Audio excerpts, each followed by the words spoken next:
E outra polêmica é o fim dos dinossauros. E aí? Ah, não. Bom, considerando que as aves estão vivas, não teve fim, né?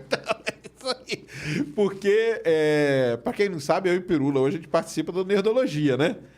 Então a gente faz lá os Nerdologias semanais, né? Cada semana é um pessoal que faz, né? E eu fiz um de impacto, né?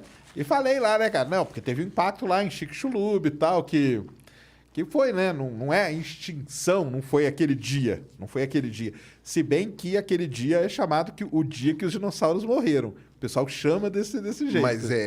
Mas foi assustador, né? Foi assustador. Aí o pessoal veio, não, como assim? O Pirula vai te pegar, porque as aves estão aí. Não sei o quê. Não acabou dinossauro nenhum. E depois eu até fiz uma correção. Falei, não, pessoal, vocês têm razão. Tava tendo já um processo. Porque, na verdade, tava. Não foi, lógico, né, pessoal? Não foi naquele exato dia que aconteceu. Exato. Mas o que existe hoje, né? Existe uma dúvida do fim dos dinossauros se foi um evento de impacto, se foi um vulcanismo muito grande, né? Que pode ter acontecido ali na região hoje que é... Da Índia. Isso, da Índia. Da Índia. Nas trapas ali, né? Os trapos de Deccan. Trapos de Deccan. Ou se foi uma combinação dos dois, porque pode ter sido um impacto que disparou Exato. o vulcanismo lá, né? O que eu tenho lido, o que eu li recentemente sobre isso, inclusive com a ajuda do pessoal lá da GEL, foi assim, até onde a gente sabe hoje. O impacto foi o mais relevante. Sim. Foi o mais relevante. Os livros que foram feitos e os estudos recentemente assim que foram publicados demonstram que foi assim uma cena do apocalipse. Foi assim um tipo de impacto no mundo que a gente não teria condições de entender a gravidade da coisa. De tão grave que foi. Só não foi pior do que a extinção permo-triássica, mas ainda assim a permo-triássica ela teve outras pegadas, né? A permo-triássica só... isso é uma coisa até legal pra gente explicar pro pessoal, né? A gente considera, né, 5 grandes extinções em massa na Terra, né? A primeira é a permo-triássica. Permo-triássica, que foi quantos por cento do... 95, 96, acho. 95% da vida na Terra, né, foi extinta. Da diversidade. Da vida mesmo. Né? Depois teve A segunda maior foi essa, a dos dinossauros, de Chicxulub. Foi a segunda maior. Mas entre uma e outra teve mais uma, pelo menos, que é a do Triássico pro Jurássico, mas ela é um pouco mais fraca. É uma das Big Five, mas é um pouco mais fraca. Mas a segunda mais forte foi essa do fim dos dinossauros. Então, o Mesozoico, ele começa com a pior extinção em massa e ele termina com a segunda pior. Isso. Né? Ali nos dinossauros, só para o pessoal saber, estima o quê? 75%, né? Mais ou menos, é isso? É mais ou menos 75% de toda a biodiversidade, com especial impacto para vertebrados. Isso. Para vertebrados terrestres. Né? Os peixes, por exemplo, de água salgada...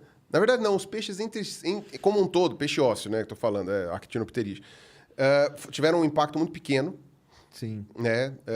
Tubarões também tiveram um impacto muito pequeno de extinção. Morre uma linhagem ou outra, mas no geral foi menor. Mas, em compensação, você teve a extinção, por exemplo, dos mosassauros, que eram lagartos marinhos gigantescos que foram extintos. Famoso mosassauro do filme. Exato, também tem no filme. Isso. Foi eliminado naquele ponto. Porque teve a do Ordoviciano também, né? Que a gente chama. Que é aquela... Ordoviciano, né? Que chama? O pessoal que chama?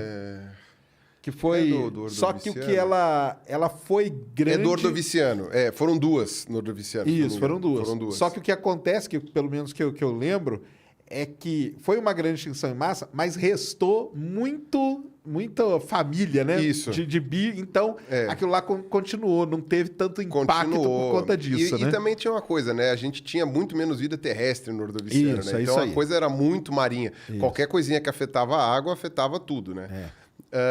Agora, no que diz respeito ao impacto de Chicxulub, o que a galera fala, o que eu li, né, é que, de fato, foi o apocalipse. Aquele impacto foi muito violento. E fica aquela discussão das trapas de Deccan, né?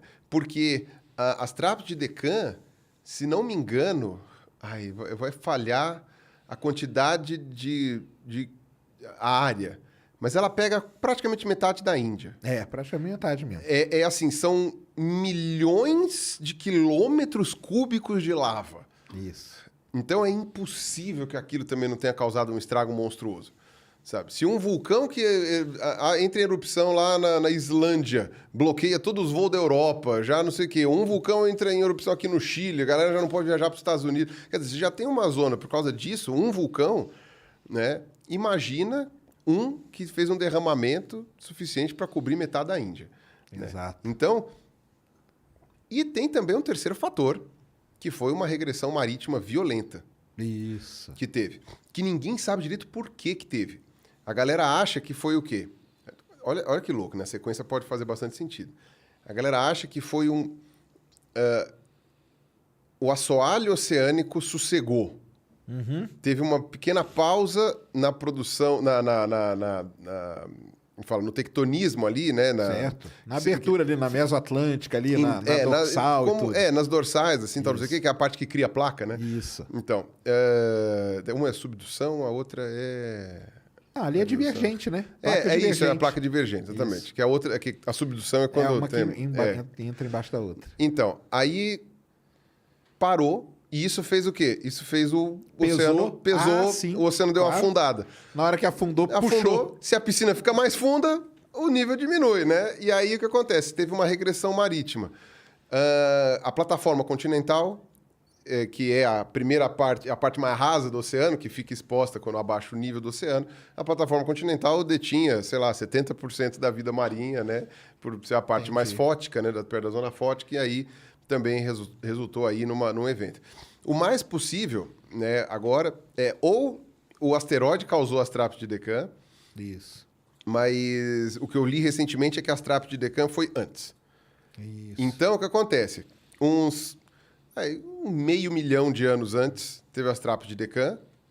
Então, 500 mil anos, né, para a vida se reestruturar depois da última erupção, né, até a Índia sossegar ali, né? Até ela finalmente, putz, cheguei na Ásia, para de cagar tudo, né? A Índia, tá bom, putz.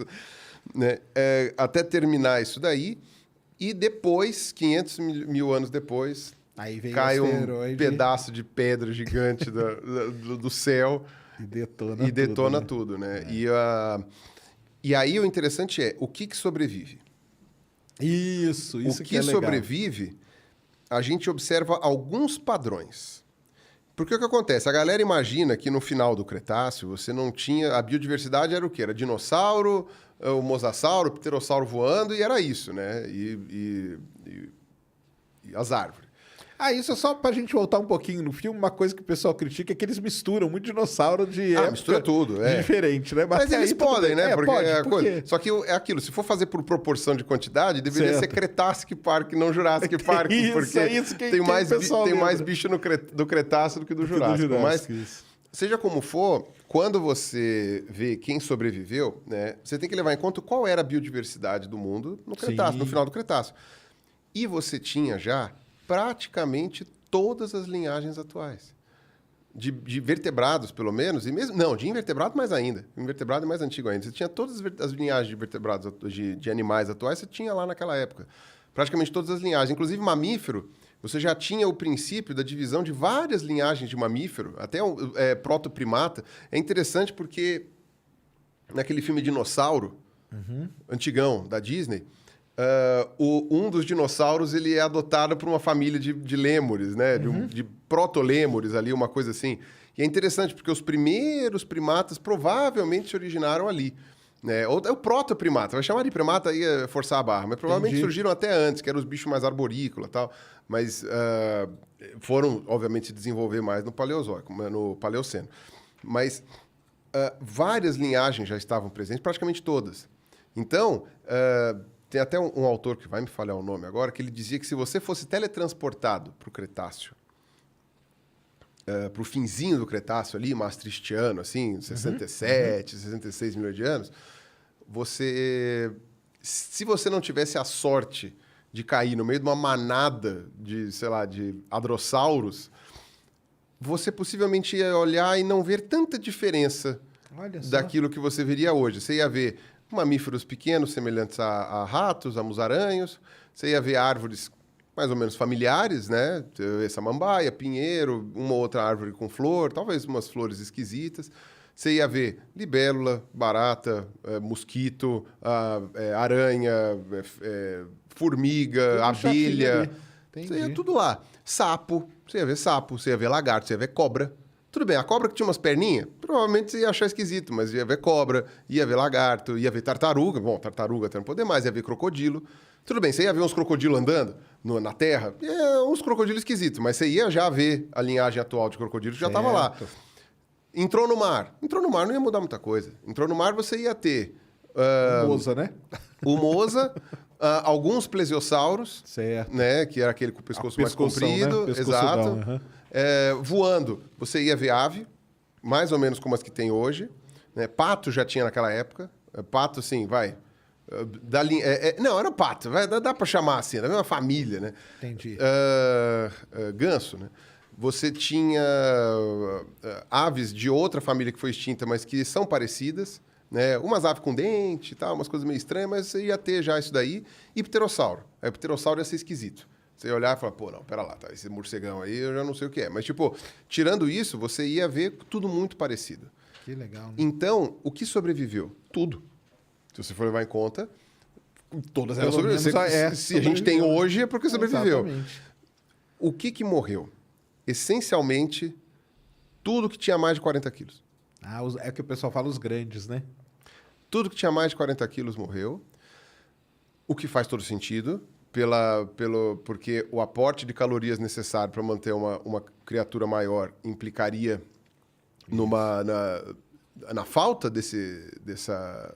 não tinha mais planta, dessa caloria, né? Exatamente. Aí porque o bicho comia planta, não tinha mais o que comer, né? Inclusive, ela é uma extinção que chama muita atenção dos paleobotânicos, por exemplo, porque as plantas, em geral, elas são afetadas em quantidade, mas não em diversidade. Certo. Por quê? Porque ela consegue ficar numa semente ali, né? Vai nascer, a semente fica hibernando, sei lá quanto tempo. Quando der a condição, ela passou o sofrimento ali, o choro e ranger de dentes, ela pluf, volta e cresce outra vez. Então, você vê a redução da cobertura vegetal, mas não a extinção. A extinção de Chicxulub, a extinção do fim do Cretáceo, ela mata uma diversidade gigantesca de planta. Ela ficou tanto tempo... É a diferença de uma extinção por vulcanismo para uma extinção por impacto de bólida. Assim, cobriu a luz do sol por tanto tempo que as plantas morreram em profusão. Só sobrou o quê? Então, animais com menos de 40 quilos, que provavelmente conseguiriam... não precisariam de tanta comida para sobreviver. Certo. E não quer dizer que todo mundo com menos de 40 quilos sobreviveu. Quer dizer que quem sobreviveu tinha menos de 40 quilos, mas morreu muito bicho com menos de 40 também. Muito. Isso. Tinha uns passarinhos desse tamanho assim que morreu tudo. Mas uma coisa interessante é onde viviam esses bichos que sobreviveram. Não era em qualquer ambiente.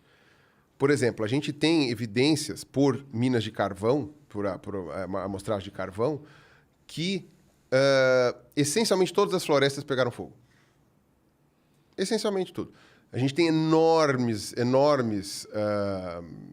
jazigos, né? Não, jazidas de carvão. Jazidas de carvão. Enormes jazidas de carvão que são dessa época. Para mostrar que, tipo assim, o planeta ficou deserto. Acabaram... Então, esses bichos pequenos, ou grandes, ou qualquer um que vivia em floresta... Entendi. Dançou também. Uhum. Dançou. Né? Então, eles tinham, para sobreviver, eles tinham que estar num lugar específico, né? Exato. Qual é o lugar que foi menos impactado do ponto de vista de biodiversidade que a gente tem notícia comparando a fauna dos lugares do mundo em que você tem afloramentos do Maastrichtiano, né, que é o limite do Cretáceo, e do comecinho do Paleoceno? Quais são os ambientes que a gente vê mais fósseis ali, que não parece ter mudado muito a diversidade? Vertebrados, como eu falei, peixes, actinopterídeos e tubarões, e água doce. Entendi. Água doce teve um impacto que, aparentemente, tipo assim, acho que a água doce perdeu 10%. Eu achei artigo falando que perdeu 10% da biodiversidade só. Então, óbvio que sofreu impacto, mas foi um impacto muito mais manejável. Uhum. Aí isso explica por que sapo sobreviveu, tartaruga sobreviveu, os crocodilos que sobreviveram, os crocodilos parecidos com os nossos, que viviam perto d'água, peixe de água doce sobreviveu. Aves que sobreviveram, a gente tem evidência de que elas viviam na interface da água, eram aves mais aquáticas. Mamífero, provavelmente também nessa pegada. E olha que interessante, muitos afloramentos com esses fósseis em regiões mais perto dos polos.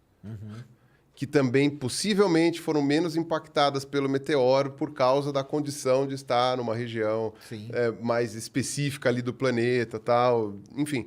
Então, você teve várias evidências grudando ali de quem sobreviveu e por que sobreviveu. Então, tirando as aves, todos os outros dinossauros eram de grande porte. E talvez eles não fossem realmente tão abundantes, porque já tinha tido as já tinha trapos. vindo, né?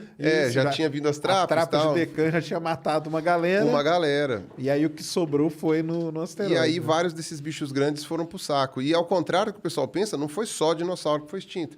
Várias linhagens de crocodilo, os pterossauros que voavam, os mosa lá no coisa, os plesiosauros também.